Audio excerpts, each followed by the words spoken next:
we're gonna look at an electrical outlet.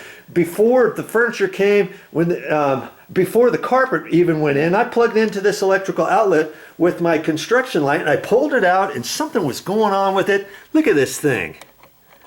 See how it's kind of flexing there? It's like this top bit. See how this top bit is moving around, and I'm not sure if that's broken or if it can be tightened up on the back side, or if I have to replace this entire electrical outlet. I don't know. That's why I'm making a video. And of course, before I touched it and stuff, I had an electrical tester. I tested that, and if you don't have an electrical tester, you can plug in an extension cord, you can plug in a lamp, turn that on, you can plug on a radio, whatever. You don't need a little tester.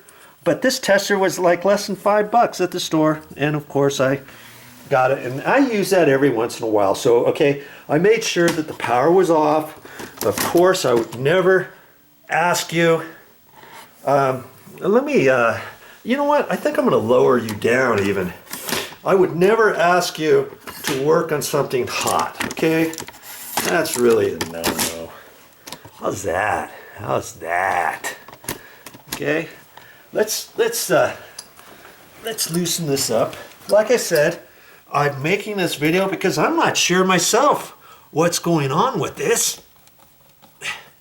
And so I'm gonna loosen it up and see. And it happens to be on a 20 amp circuit. Most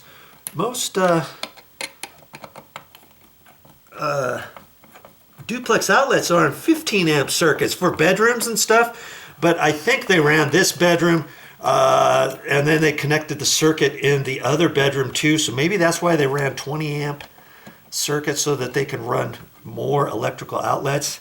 And look at that.